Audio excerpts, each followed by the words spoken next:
Supreme court की फटकार के बाद एसबीआई ने जो आधा अधूरा डाटा इलेक्टोरल बॉन्ड को साझा किया है, उसी से इस बात का अंदाजा लोग लगा रहे हैं कि ये मोदी सरकार और भारत के इतिहास का सबसे बड़ा घोटाला साबित होने जा रहा। कुल लगभग 12,000 करोड़ के 50% लगभग 6,000 करोड़ से ऊपर का चंदा गुप्त तरीके से अकेले सत्तारूढ़ भाजपा को मिला है।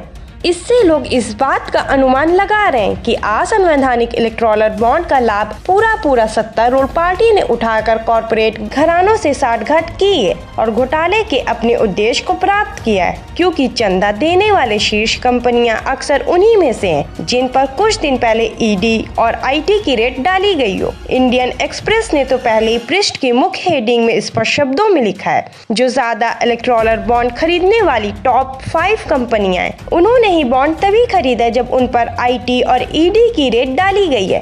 साथ ही इंडियन एक्सप्रेस ने ये भी पूछा है कि किस कंपनी ने किसके लिए बॉन्ड खरीदा है, ये भी बताना चाहिए। खैर, आपको बता दें कि अभी तक एसबीआई ने जो डाटा दिया है, उनसे किस कंपनी ने किस पार्टी को चंदा दिया है, ये जान पाना मुश्किल है। लेकिन कयास लगाया जा रहा है कि आईटी और ईडी की रेड को रोकने के लिए यदि इलेक्टोरल बॉन्ड को खरीदा गया है, तो जाहिर तौर पर ये सत्तारूढ़ बीजेपी को ही चंदा दिया गया होगा, जो पूरी तरीके से असंवैधानिक है और शक के अंधेरे में है, जिसके बदले सत्तारूढ़ पार्टी ने कंपनी से साठगांठ की है और घोटाला किया है। खैर, अब लोग इन कारणों को लेकर मोदी को चंदा चोर और भारत का सबसे भ्रष्ट प्रधानमंत्री बता रहे हैं। कार्टून आर्टिस्ट मंजुल ने ट्वीट कर कहा, सबसे झूठा, सबसे अनपढ़, सबसे मक्कार के बाद अब सबसे भ्रष्ट भी 70 सालों में पहली बार।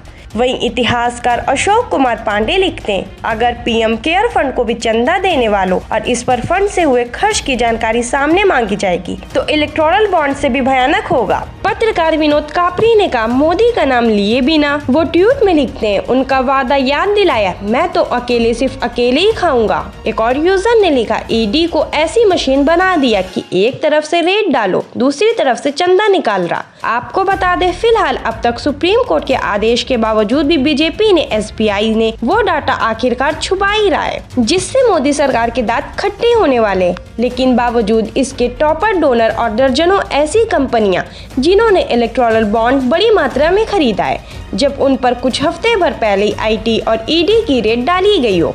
स्क्रीन पर चल रहे इस स्क्रीनशॉट में 17 ऐसे मामले हैं जो आप देख सकते हैं कि जिन कंपनियों ने इलेक्टोरल बॉन्ड तभी खरीदा है जब उन पर कुछ हफ्तों पहले रेड डाली गई हो।